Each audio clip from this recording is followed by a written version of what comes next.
Please state your rank and what branch you served in. My rank was Specialty 2.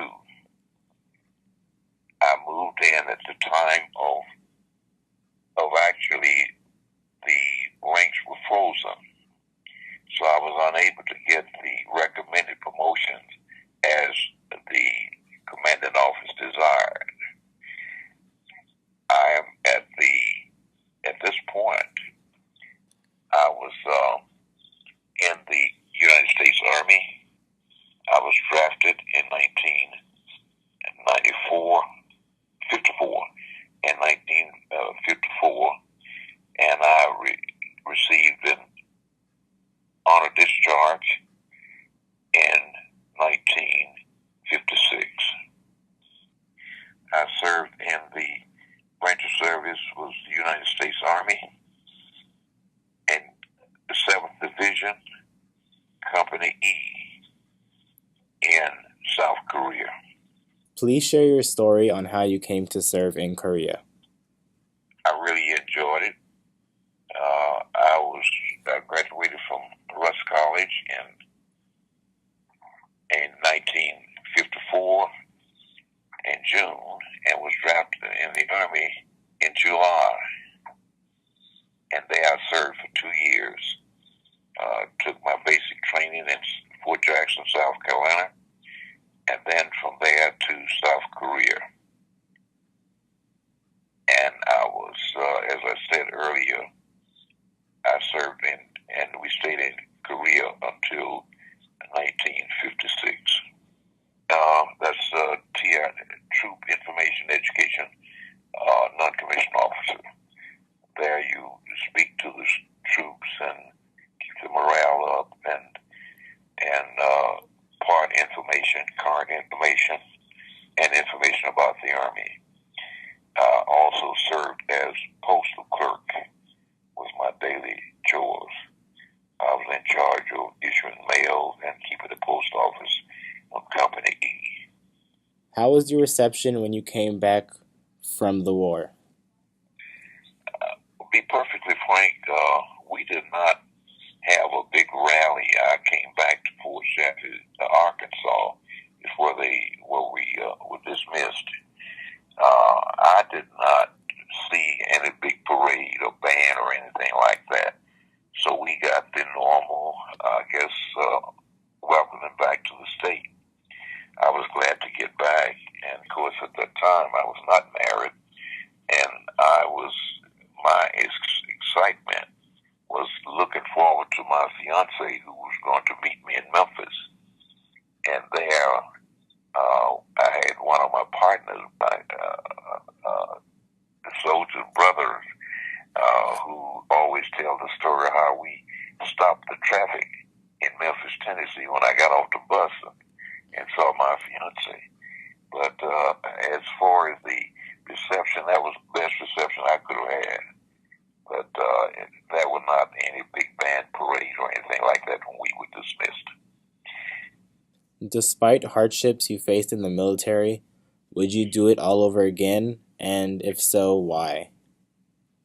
Yes, I would. I was drafted. I did not volunteer, but I was drafted, and I learned so much. And people skills, dealing with people, and listening to the stories of others. And I enjoyed working with people, and I had a very close working relationship because being the mail clerk, I knew everybody in the company, and I was always excited to see them get a letter from home and from a friend, and that was a real joy for me. I also picked up many other experiences that have been very helpful to me since I've been out as a civilian. So if I had to do it again, yes, I would, although I didn't volunteer, but I enjoyed it, and I learned so much that has helped me to be a better citizen and more appreciative of our country. Could you tell us about your experience crossing the Mason-Dixon line? Of course, I did have an experience that I hated so badly while I was in college in crossing the Mason-Dixon line, which was in the United States, and that was before I went in the Army. I had the concept that once you across the Mason-Dixon line, I was told a story that everything was always different from what it was in the South. But the experience I had, first experience after I crossed, it was not a good one. So the Mason-Dixon line in the United States was not a good feeling and good experience. My disappointment in crossing the Mason-Dixon line, I found there was as much discrimination in the part that I crossed when I crossed, from this, what I thought, moving from the south to the north. The difference was in the south they had the doors signed up saying colored only. You had a drinking fountain that said colored water, white white only, color only. Restroom, if you had one at all, it would be colored only or white only. And then if you went into most of the white cafeteria at that time, restaurant, you had to either go in the back door or there was a side room only for black people, for color they had. Now, in the north, you didn't have those signs, but you felt they discriminated against. When you walked in there, you could tell that you were not wanted. In fact, the experience I had across the Mason-Dixon line, the first one, I was looking forward to meeting everybody, being on equal base, and that people were more friendly. And I walked in a place that we had driven. I was the driver for the group. I traveled with the Russ College thing. We had small groups going out, and I was traveling with the group, and we had driven all night. And it was early one morning when the lady in charge asked me to go in and get some sandwiches to eat on the road. We were not going to eat in this restaurant. So when I walked in, and there was a big, tall Caucasian who was standing there, and I told him, "Sir, we traveling all night. We wondered if we could get whatever number of hamburgers we wanted." And he said to me, "We don't serve your kind." And I said, "Sir, we don't want to be served here. We just want to get the food and carry it back to the car, and we will eat there as we drive." And he said in a very strong voice, "I said, we don't serve your kind." So that experience for me across the Mason-Dixon line was worse than a person telling you in the front that they don't want you in there, rather than you going there. There was no sign there, but there was no sign could be printed any stronger than that one that I felt, and how I felt humiliated and disrespected. Did you pick up any Korean while in Korea? Or do you have a funny story from your time in Korea? Well, what I really observed, and some of the things that I observed there that touched my heart, was the number of children that were fathered by American soldiers who were left behind, and many of those children were put in foster home, I guess, or foster care, and it was a sad picture.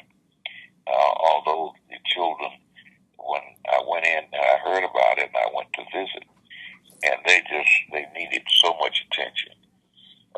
I got a picture. I'll find it somewhere where the little boy that just hugged me so, and all of them just grab around your leg, because they wanted attention. And I found that the Korean people were very creative. In fact, they would take many of the cardboards and things that we would throw away and make things out, and then come back and sell it to us. I got some name plates and things that I sent back to now my wife, and she was teaching. And I sent her one. I sent one back to the president of the college where I graduated from, and the lady that gave me the scholarship to go to us. I sent one to her, and so these were made from cardboards and things that we had thrown away. The other thing that was so touching, that you had to guard the places that we use for our restroom, the outdoor toilets. They would go in and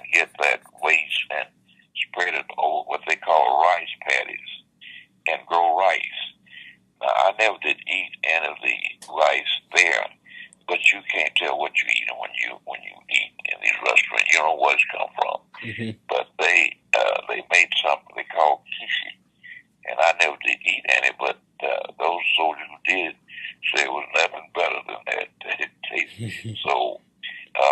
That was that what they how they would take how creative they were in utilizing what we call waste and throwaway from pasteboard boxes to the waste itself.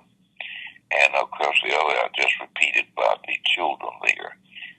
Those were some of the experiences I had that was very touching. I just want to thank you for your time and thank you for letting me interview you.